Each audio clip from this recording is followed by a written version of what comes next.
This week on The Big Picture, the mainstream media refuses to cover legislation that could break the internet. Fox News makes clear that they'll have the back of the Republican nominee. And what's a GOP primary without a little Fox race baiting? Thanks for watching. I'm Carlos Maza.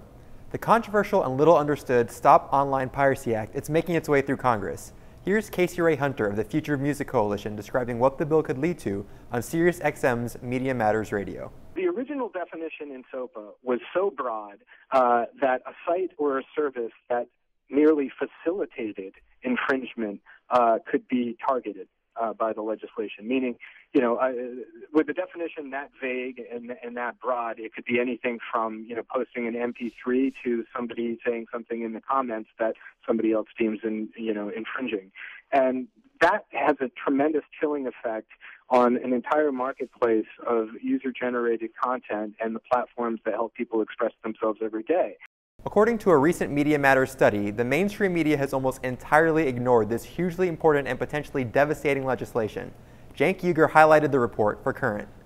So how much have CNN, MSNBC, Fox News, NBC, CBS, and ABC talked about it in prime time? Once. Wolf Blitzer mentioned it in passing. There's a SOPA bill. But hey, listen, at least he mentioned it. Bless his heart, okay? Everybody else, 0 times mentioned. Interesting little note that Media Matters points out. Who are the companies who, in the entertainment field, support SOPA? They are in favor of this bill. Oh, well, you look at that.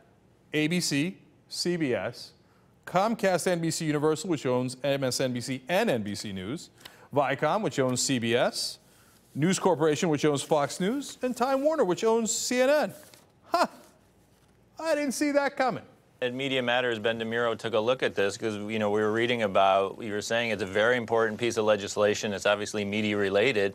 So we decided to take a look at who was covering it. And we found out not many people were covering it at all, specifically not the television and not the primetime shows.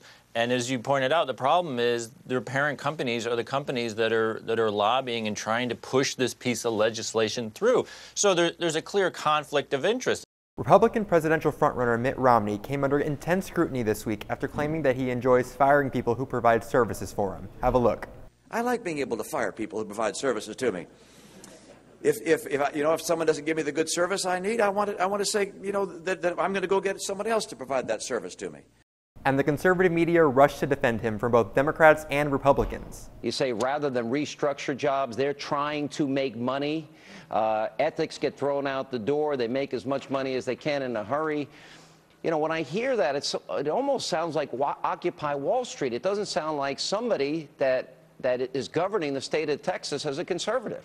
But it does sound weird, a Republican criticizing someone who did what he did through private enterprise and not spending a dime of taxpayer cash. Rush Limbaugh, typically no fan of Mitt, even praised the idea of getting enjoyment from firing people. Don't we want somebody who loves firing people? Isn't that what we're all talking about here? But if any of that surprises you, it shouldn't. Fox News is becoming increasingly clear that its hosts will be fully on board with whomever the Republican Party nominates, proving there is still little difference between FNC and the RNC. Listen, we're all on board if Mitt's it. But until then, we just have to make sure he stays as far right as possible. That's my job. Jennifer Horn, thank you so much. That's all of our job. One would think that someone who works at a news channel like Bowling wouldn't consider it his job to influence a political contest. But that's the new reality thanks to Fox's complete disregard for journalistic standards. But we leave you with some classic Fox News electoral race baiting. Here's Fox contributor Todd Starr digging up a classic. Thanks for watching, and we'll see you next week.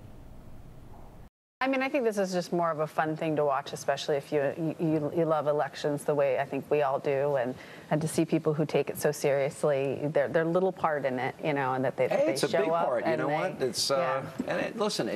If we learned there's more votes here with 9 votes than what separated Rick Santorum and Governor Romney in Iowa. I love this. This is what America is all about. Like you said, no hanging chads. We didn't see any Black Panthers with baseball bats.